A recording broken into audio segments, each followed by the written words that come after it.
You're listening to the Eat, Drink, Explore Radio Network. Fabulous. Live every Sunday with the very latest food, beverage, and travel trends. Amazing. Now here's the host of our show, Mr. Randall White.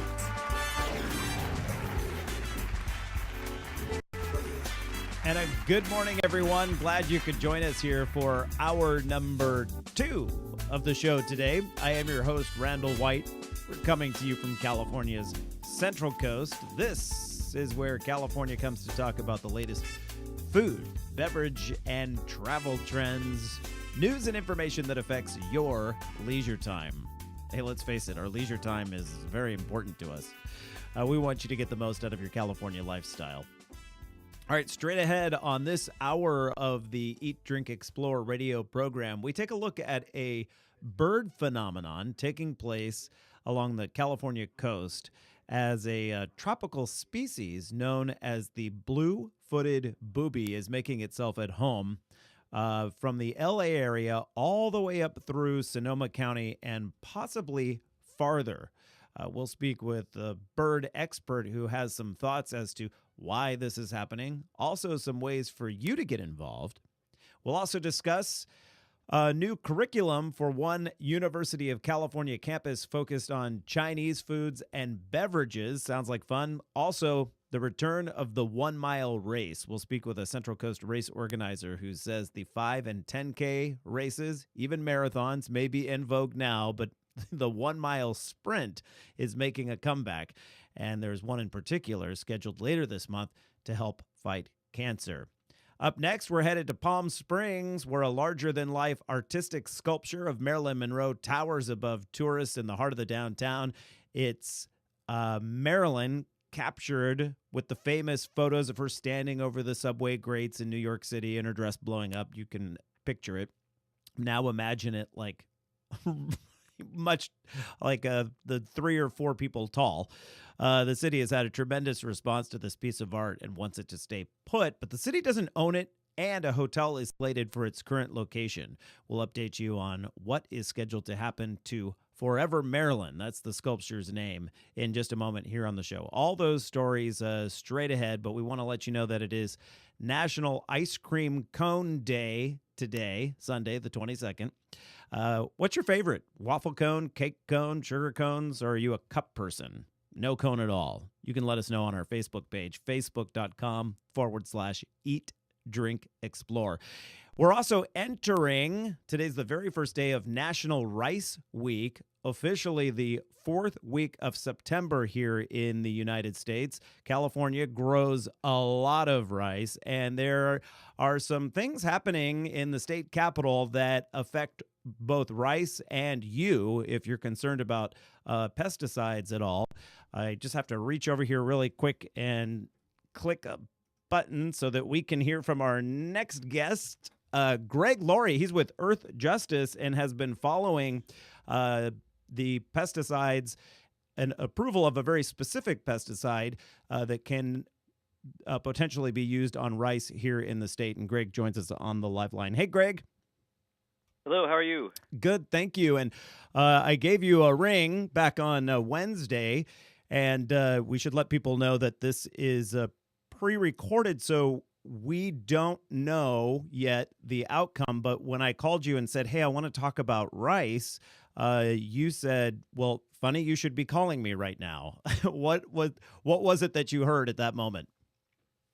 Well, I should say that back in March of this year, we learned that the state of California, the Department of Pesticide Regulation, was proposing to allow the first ever use of a pesticide called clothianidin, and that's a neonicotinoid, on rice in California. And these are if anyone who listens to the show on a regular basis, this is the class of pesticides that has honeybee people worried. It is, and we are in the midst of a honeybee crisis in this country. Last winter, folks lost about half of their hives overall, and this poses a real food security crisis. So these chemicals are already widely used, but this would be the first time they'd be used on rice. And as you mentioned, there's a lot of rice in California. It's a significant expansion of the pesticide, and so we were very concerned, and we wrote to the state of California on behalf of a number of organizations, including Pesticide Action Network and others, urging California to consider the impact that this might have on not just bees, but other beneficial insects and ultimately even birds on the Pacific Flyway. And unfortunately, we just learned earlier this week that the state of California has decided to disregard our concerns and will go ahead and green light this chemical. So it's very disappointing, but we intend to keep the pressure on. And, a lot of pressure has been brought to bear on this already. And when people speak out in numbers, that is when elected officials listen and such. So definitely ring up your member of the assembly or the state senate. Let them know how you feel about this. The issue with these neonicotinoids being used with the rice paddies doesn't necessarily affect the honeybee directly because it's not a bee pollinated plant. But there's a lot of water used with rice, and this is as I understand it, this is a water-soluble pesticide that can then leach into the groundwater and travel for tens, even hundreds of miles from the source. Well, that's absolutely right. But bear in mind that that this is an aerial application that is being proposed and is being approved, and rice is grown in close proximity in California to many crops that do rely on bees for pollination and that are very attractive to bees, including almonds.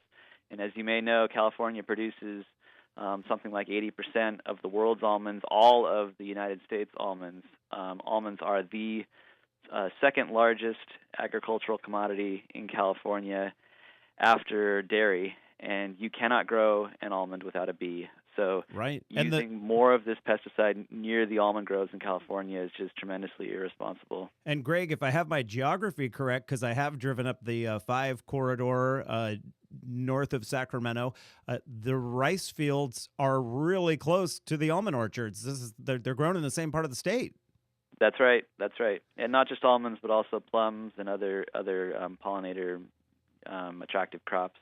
So let's say that this does everything moves forward as it looks like is going to happen. What's the next step for you guys or for everyone listening right now? Is there another step that can happen where we can block this? Well, there are a lot of balls in motion right now with respect to neonicotinoids generally and bees. And unfortunately, these chemicals are ubiquitous at this point, and the science is evolving rapidly. The policy is evolving rapidly. And the good news is that this has become something that is was on the front page of Time magazine just a couple weeks ago, the plight of the honeybees. So I think keeping the public awareness on the issue and just people understanding that honeybees do a great deal more than just give us honey. They are responsible for 1 in 3 mouthfuls of the food that we eat can be traced back to a honeybee. I guess the thing you can do right now, Greg, is vote with your dollar, buy organic or pesticide-free rice since it's National Rice Week. Greg Loarie with Earthjustice. Find them online at earthjustice.org. Thanks for giving us the update there. No problem. Thank you. All right, everyone, stick around just after the break. We have a lot more on the way.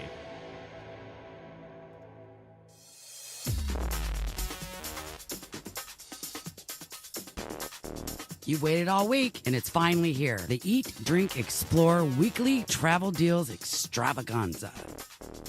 That's right. It's my favorite time of the show when we get to talk travel and really zero in on a place. Sometimes we talk bargains. Sometimes we just talk about the place in general, and that's what we're doing this time around. 9:19 the time. Great to have you with us here on the Eat, Drink, Explore Radio Network. I'm Randall White.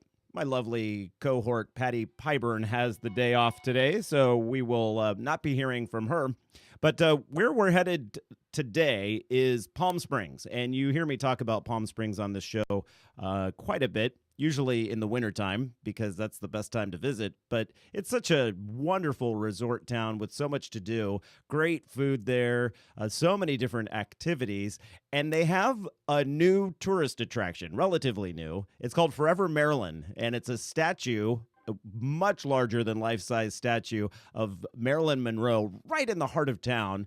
And it was only supposed to be there temporarily. Well, it looks like Forever Marilyn's going to be around a little while longer. And to tell us about that is Aftab Dada. He's with PS Resorts. He's the chairman there. He's also the GM at the Hilton Palm Springs. And he joins us on the live line right now. Hi, Aftab.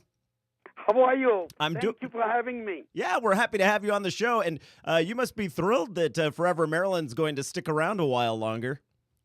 Yes, absolutely. The whole town is very excited.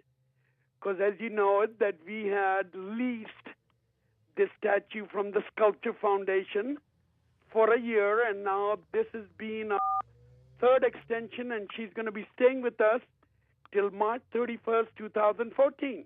So we know that we have Forever Marilyn at least into next spring. When was Forever Marilyn first assembled at that location? She actually arrived in Palm Springs on May 18th of 2012, and we unveiled her on the 24th of May, 2012.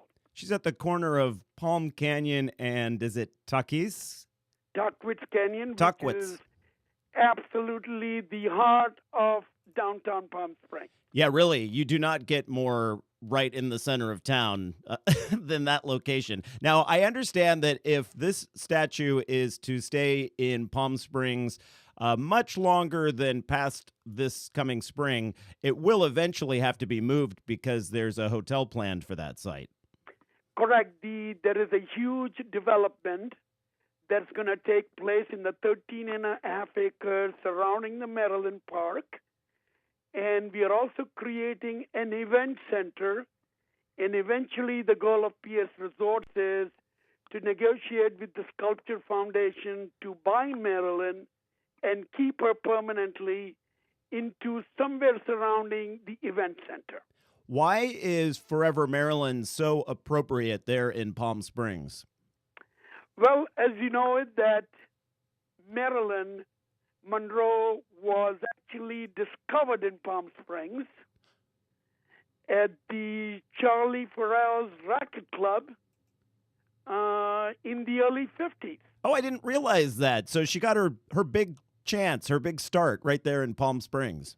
Absolutely, and she spent a lot of time in Palm Springs with Joe DiMaggio, because as you know she was married to Joe DiMaggio.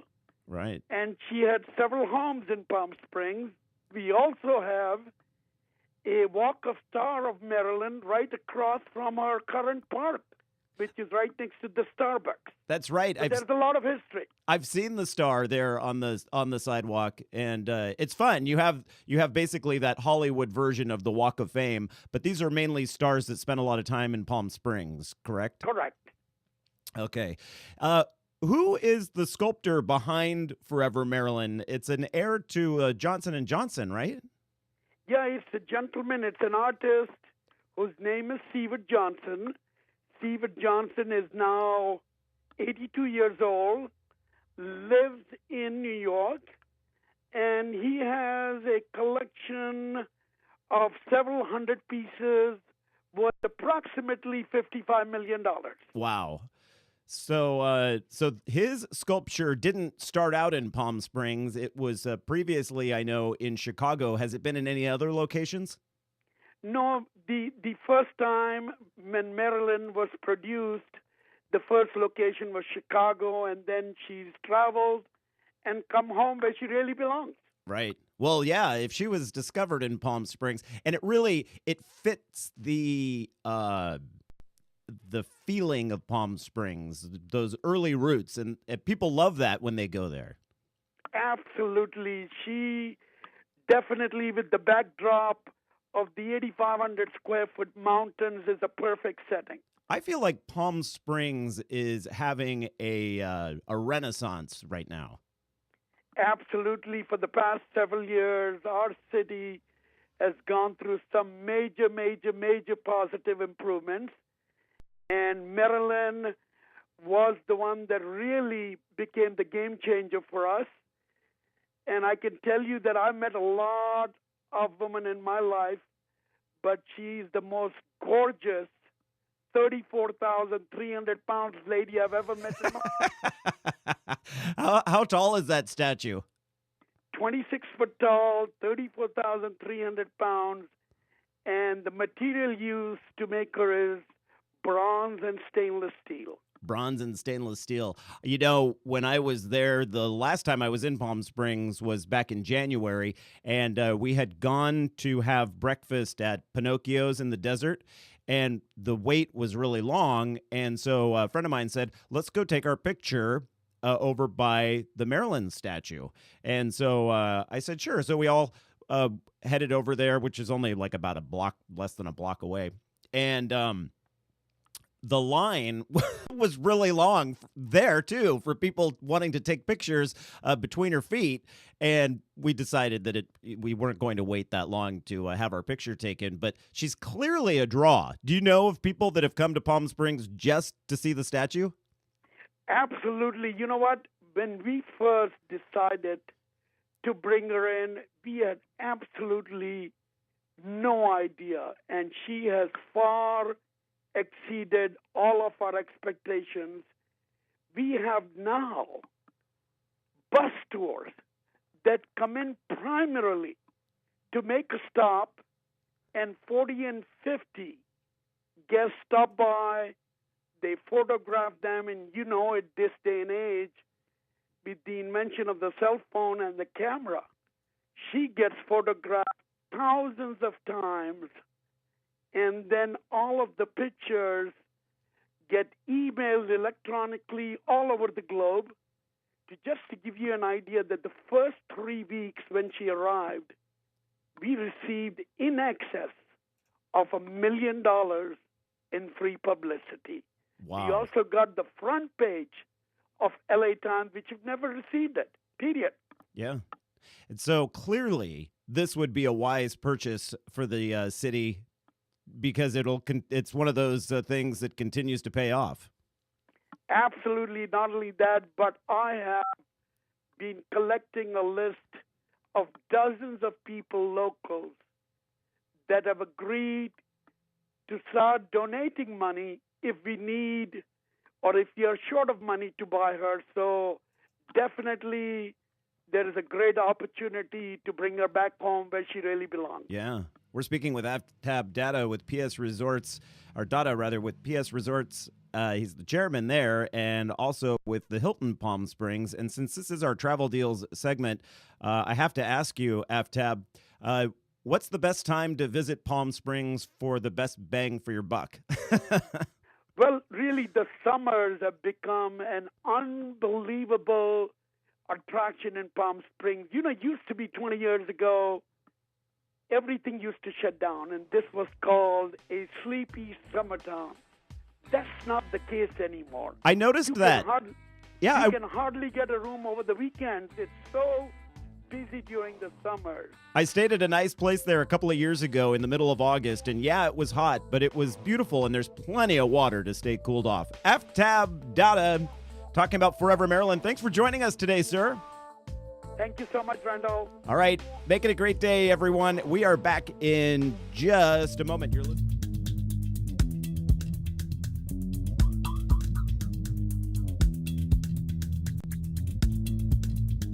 Welcome back to the Eat, Drink, Explore radio network. Here now is your fabulous host, Mr. Randall White. Welcome back, everyone. Great to have you with us. 9:33 the time here on this Sunday morning. And I was looking through. Well, first off, I got a note from my cousin who said, hey, you need to start looking for these shorebirds. They're not typically in your neck of the woods, and it's really rare. And so I thought, okay. And I sort of put it aside. But then I was looking, and I saw it pop up in the LA Times and a couple of other places. They are called blue-footed boobies, and they really don't come up the California coast all that much. They, as I understand it, hang out more toward the Salton Sea, but that has quickly changed. That is our story right now, but before I get to that, I need to let you know that this portion of Eat, Drink, Explore Radio is brought to you by Luna Red Restaurant, just off Mission Plaza in downtown San Luis Obispo. It is the perfect location to enjoy happy hour. I mean, seriously, if you like to have a glass of wine al fresco like I do, their patio is ideal to check out what's happening right in the historic downtown. $5 for really great wines and beers, and their well cocktails are always incredibly well done, no pun intended. Sunday through Wednesday, 3 to 6 p.m., and Thursday, their happy hour is all day long, and that's downtown San Luis Obispo's Farmers Market night. So start off there and then head to the market. Whether you're visiting San Luis Obispo or you call this stretch of the Central Coast your home, Luna Red is a locovore's dream. For more information, head to lunaredslow, that's SLO.com. All right, let's talk about these blue-footed boobies. And so we want to pull an expert on the line here who can sort of give us some insight into how rare this is. Dan Cooper is with Cooper Ecological Monitoring and joins us on the line right now. Hey, Dan. Hi. I'm glad we could catch you. I understand you're just out the door, but made time for us, so we appreciate that. So these birds they're beautiful birds. They look somewhat like, how would I describe that? A pelican, maybe? Yeah. But with blue feet. Right. If you belong to any conservation group in the world, chances are you've seen one on one of their mailings. They're just a really well-known, attractive species. And what is their typical habitat zone? Well, they occur regularly from the Gulf of California down into South America along the Pacific coast. We really rarely see them within U.S. waters, so they're a tropical species. And all of a sudden, they started popping up in Southern California, correct? That's right. So I had one sighting off Pacific Palisades on the 12th of September, and little did I know, the same day, someone saw one in just east of downtown Los Angeles at Whittier Narrows. And then in the next few days since, there have just been sightings all up and down the coast of multiple birds. I mean, this morning, I just checked the hotline, and someone was out on a boat off around Anacapa Island and saw 8. So, really? Now, yeah, just perched. Do these birds appear ill or in bad shape? Are they thin? How have they been described? Well, they're mostly first-year birds. So they're young birds, maybe born this year or last year, but probably this year. No, they don't seem ill at all. In fact, most of the birds that have been seen on the wing were foraging, diving into the water like pelicans, often in flocks of pelicans. So they seem to know what they're doing. How interesting. And people are attributing it to this point as what, following a food source? Yeah, I mean, it's really hard to know. I mean, and it's still unfolding. When we saw the first few, we thought it was just sort of a random thing. I mean, it turns out a tourist photographed one in Mono Lake at the end of August, and that just kind of came to light recently. So we thought it was just an oddball, vagrant type of thing, but with now so many, and in recent years they've been turning up more on the Pacific coast of Baja California, so we may be in the middle of sort of a northward expansion of this species range. It's just too early to tell right now. So the farthest north so far, I guess, would have been Mono Lake inland. Coastally, what's the farthest sighting? There was at least one at Bodega Head off Sonoma County, so they're up there, and yeah, I wouldn't be surprised by the end of the week if we don't have one off Point Arena or Arcata or even into Oregon. I mean, they're traveling with brown pelicans, so brown pelicans have gone up all the way into the Gulf of Alaska. I don't think a blue-footed booby will, but you never know with these seabirds. How strange that they would typically live in a tropical climate and then all of a sudden have this urge to travel up the California coast. Like you said, most of them juveniles. Yeah, but there are huge changes that go on every year in the food sources off the Pacific that we're completely ignorant of, and even from decade to decade. I mean, the food base of a very abundant seabird like the elegant tern, which nests off Southern California and Mexico, may shift to a totally unrelated fish species for a few years. It may be anchovies for one decade, and now a lot of them are eating pipefish. So it's there's a lot we don't know about what these birds are doing. And bear in mind, I mean, they're following the ocean, which has a gradient of temperature all the way north. And if that gradient shifts, the birds are going to go with it. Right. The Pacific stays pretty temperate, does it not, for a long stretch compared to like the waters off the East Coast? Right. And compared to the land, I mean, you drive 10 minutes east from the coast in Central California, and you're sweating with 100-degree temperatures, and you're at 62 degrees on the coast. So yeah, there are radical changes on the coast that you just don't see over vast swaths of the Pacific Ocean. Dan, I know you got to go. I was curious if you have time to answer just one more question regarding, you mentioned brown pelicans, that they're traveling with, they seem to be traveling with that group of birds. How is that population doing? How are the brown, because I've read some articles that say maybe they're looking somewhat threatened. I don't study that species, but they ebb and flow. I haven't heard that they're really in conservation trouble. And every few years, the population will just fail widely in its nesting success, but then they'll have some good years. So, these things have very, you got to look at the big picture when you're looking at population declines and expansions of these birds. Right. Well, we'll keep our eye out for more of these blue-footed boobies, and I think this is going to develop into a much larger story. That's just I don't know one thing from the next, but it's going to be a big booby of a story. Yes. And tell people who are surfing. Surfers, tell your birding friends if you see these things flying around, because they're landing on docks, they're landing on jetties. It's just really interesting how people are reporting them. That's a really good point. And our show, Dan, goes from the Santa Barbara area all the way up the coastline through and past Santa Cruz. So we are very much a coastal show. So anyone listening right now, it is Sunday after all. Get out there, and where should people send pictures if they see these? Well, you can go online and just do some searches for rare bird reports, or if you probably have a person who likes birds in your family or friend circle, and just let them know and take photos and write down dates and things like that. Yeah, and they can't miss them because they've got big blue feet. I mean, they're like, you don't see that very often. So if you see a bird with blue feet, you probably have spotted a blue-footed booby, as they're called. Dan Cooper with Cooper Ecological Monitoring. His website is cooperecological.com. That's with two O's, COOPER, ecological.com. Dan, thanks for joining us today on such short notice. I very much appreciate it. Sure thing, anytime.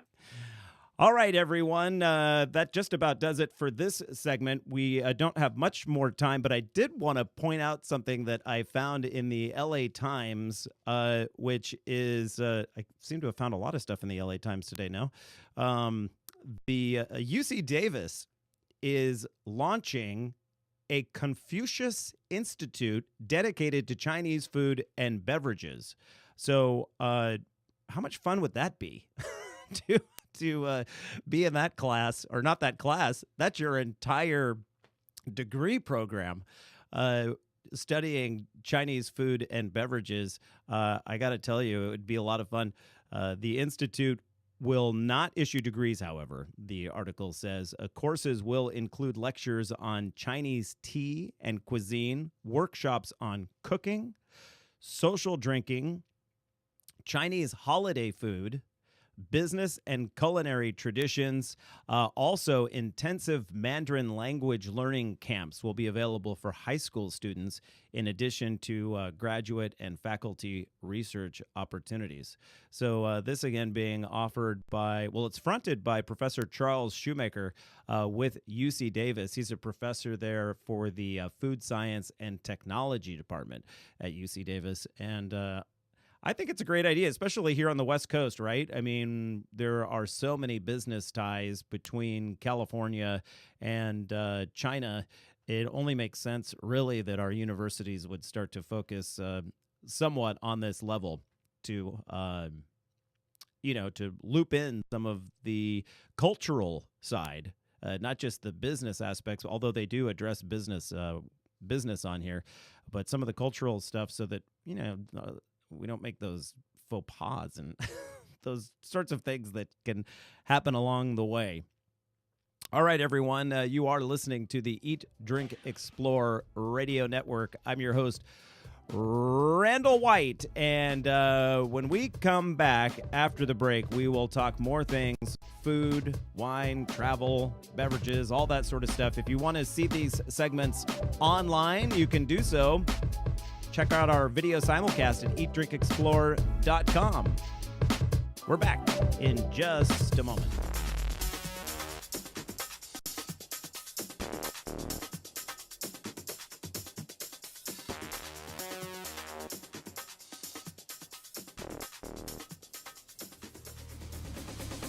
And welcome back to the program, everyone. Great to have you with us. I want to say a quick shout out to Candace in Mountain View, who noticed my, let me move the microphone here for people who are watching the video simulcast, my Boulder Beer t-shirt. It's vintage 1990. I got it when I used to work for Boulder Brewing Company in Boulder, Colorado, of course. I wore it for this particular show as a shout out to the wonderful people of the Front Range who have dealt with, well, to quote newspaper articles, a storm of biblical proportion that just wiped out several small mountain towns, and a lot of the flatland areas certainly were inundated with too much water there on the Front Range. And so this is my tip of the hat, my Boulder Beer shirt, Candace. Candace says she loves Boulder Beer, so she saw the shirt and had to write in. Good morning, everyone. This is the final segment of the Eat, Drink, Explore Sunday Fun Day show. Time right now is 9:50, and we have on the line with us, I'm happy to say, a very good friend of mine, and also the race coordinator for the SAVOR Run, which is a brand new run that the inaugural, some people say first annual. It is the inaugural SAVOR Run as part of Savor the Central Coast coming up at the end of the month. Heather Hellman, welcome to the program. How are you? Hello, Randall, my good friend. I know. Nice to have you on the show. This is a first, which is surprising because you organize a lot of things that we would typically talk about on this show. Yeah, it's so busy around here right now, and we're just really excited for this inaugural run as part of Savor the Central Coast. Yeah. So someone had the brilliant, I think, idea of, hey, we have all these people coming to town being San Luis Obispo. Right. We have all these people coming to town to enjoy the area's great food, wine, artisanal crafts, and those sorts of things. Why not get them all jazzed up about running through the downtown and doing it for a good cause at the same time? Well, right. I mean, if Sunset, the primary sponsor, you've seen their magazine and how fabulous it is. And, I think they're all about wellness. So, it just makes sense to do a run during their event because, that's part of a healthy lifestyle. Food, good wine, and yes, we need to exercise as well. And, of course, we are raising money, as part of this run. Part of race proceeds will go to support Cancer WellFit here in San Luis Obispo County, and they provide a program for cancer survivors, and it's absolutely free. So what we're doing is anybody who registers, every step you take is really going to help a cancer survivor, and it's just going to be a great day to get out and be outside and run through the city of San Luis Obispo is one of our sponsors as well, and just run through the beautiful downtown San Luis Obispo streets, tree-lined, turn of the century. It's iconic. It's just going to be a lot of fun. Heather, how long is the course? Is it one of those 5K, 10K situations? Yeah, it's a 5K, 10K, so one loop on the 5K and two loops on the 10K. But we also have, and this is the first and one and only, we're doing a 1 mile run as well. And like a speed run? Yes, bringing back the mile, basically, and it's an all downhill course. So, it's called the Fastest Mile Challenge, and we're actually giving prize money away for that race. So whoever wins that fastest mile is basically the fastest person in the county, and they're going to win $100 just for winning that race. Now, I know that there are people, diehards, around the country, really, and around the state. We have very close family friends, the Gibbs, and their son, Jake, is just 16 years old. In fact, he just got his license, but he travels all over the state to take part in different runs. Is this one of those runs that could become part of that circuit? Oh, God, yeah, we would love that. Mm-hmm. It really is. It's giving giving people an opportunity. The mile used to be the most popular race in the United States. Is that right? Oh, yeah, like 30, 40 years ago. And then the distance has kind of changed, and it changed in the Olympics. But there's actually a movement now called Bring Back the Mile. And they're on Facebook and everything, and it got started with a gentleman who actually works for Running USA and really trying to bolster the popularity and bring the mile back to the United States. So we're going to help out that effort and that cause, and it should be a real exciting race. We hope we get more people to register for it. I love it, Heather. What time what's the day and time for the race? Sunday, September 29th. We start in the morning. The mile will start at 7 a.m., and the 5K and 10K will start at 8 a.m. in the morning, and we'll have late registration on that day. People will have to get up pretty early to come in late reg, around 6 a.m. for the mile and 7 for the 5K, 10K, but, we'll be taking registrations all till race time. Bright and early, so it's nice and cool out still, and you have time to take advantage of all the Savor the Central Coast events that will then take part later in the day up at Santa Margarita Ranch. Oh, yeah. Yeah, you can go out Saturday afternoon, eat a little, drink, don't drink too much. But, right. Actually, and then Sunday afternoon, we're done probably about 10:30, and Savor starts at 11 o'clock. So, yeah, it could be a great weekend, and our local hotels here, the San Luis Obispo hotels, they have a registration special. If you check in, do a reservation at one of the downtown hotels, you can get your Sunday Savor Pass for free. Oh, really? Yes.